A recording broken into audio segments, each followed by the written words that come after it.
सोने की थैली का राज। एक छोटे से गांव में दो दोस्त रहते थे, अर्जुन और राघव। दोनों बचपन से साथ थे, लेकिन दोनों की सोच एक दूसरे से बिल्कुल अलग थी। अर्जुन मेहनती और ईमानदार लड़का था, जबकि राघव थोड़ा चालाक और लालची स्वभाव का था। गांव के लोग अर्जुन की तारीफ करते थे, लेकिन राघव से हमेशा सावधान रहते थे।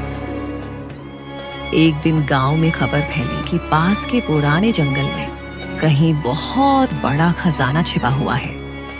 कहा जाता था कि वह खजाना कई साल पहले एक अमीर व्यापारी ने डाकुओं से बचाने के लिए वहां छिपाया था। यह सुनकर पूरे गांव में हलचल मच गई। राघव की आंखों में लालच चमक उठा। उसने अर्जुन से कहा, अगर हमें वह खजाना मिल जाए तो हम रातों रात अमीर बन जाएंगे। अगर किस्मत में होगा तो मिलेगा, लेकिन गलत रास्ता नहीं अपनाना चाहिए। अगली सुबह दोनों जंगल की तरफ निकल पड़े। जंगल बहुत घना और डरावना था। पेड़ों की परछाइयां जमीन पर अजीब आकृतियां बना रही थी। हवा में एक अजीब सी खामोशी थी। चलते चलते उन्हें एक पुराना टूटा हुआ मंदिर दिखाई दिया। मंदिर के अंदर धूल जमी हुई थी। अचानक राघव की नजर एक पत्थर पर बनी निशानी पर पड़ी।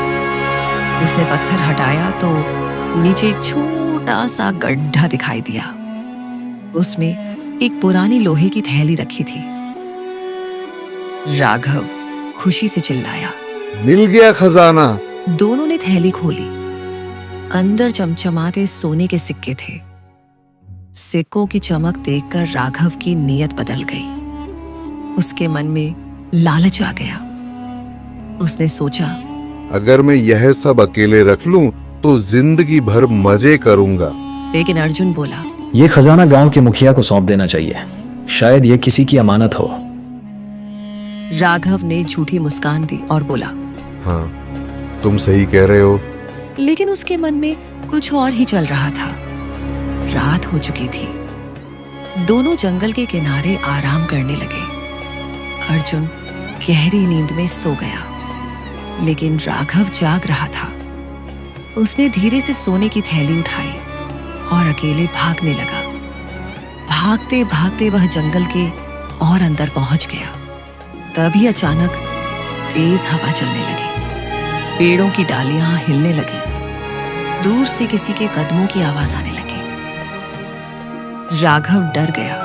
उसने पीछे मुड़कर देखा, लेकिन वहां कोई नहीं था। अचानक उसे लगा जैसे कोई उसका पीछा कर रहा हो। वह तेजी से भागने लगा। तभी उसका पैर फिसला और वह एक पुराने कुएं के पास गिर पड़ा। सोने की थैली उसके हाथ से छूटकर कुएं में गिर गई। नहीं।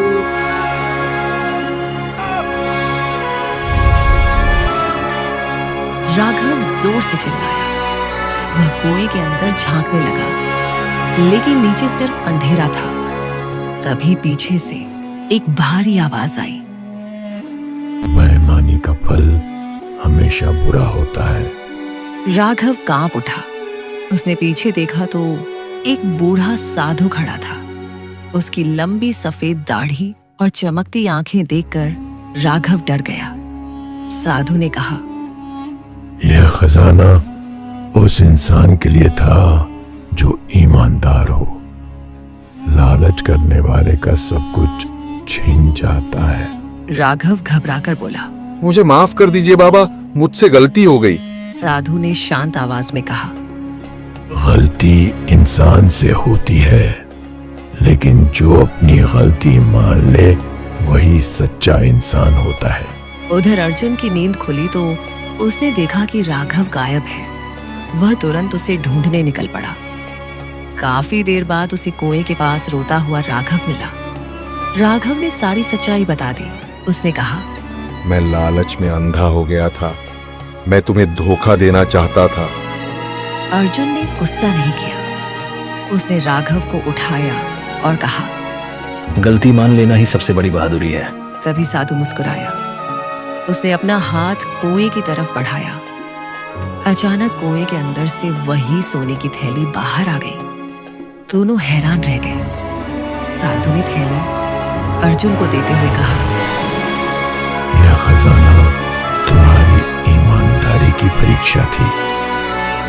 असली दौलत सोना नहीं, अच्छा चरित्र होता है। इतना कहकर साधु अचानक गायब हो गया। दोनों दोस्त गांव लौट आए। अर्जुन ने सारी बात मुखिया को बता दी। गांव वालों ने उनकी ईमानदारी की बहुत तारीफ की।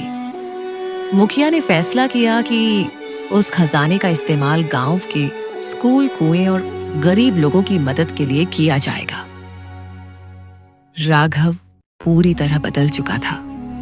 अब वह मेहनत और सच्चाई से काम करने लगा। गांव वाले जो पहले उससे दूर रहते थे, अब उसका सम्मान करने लगे।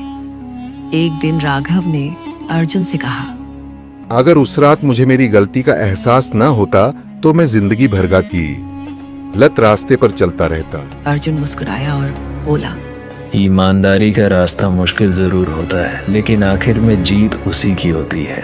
उस दिन के बाद गांव में हर कोई बच्चों को यही कहानी सुनाता था कि बेईमानी कुछ समय का फायदा दे सकती है, लेकिन ईमानदारी इंसान को हमेशा सम्मान और सुकून देती है।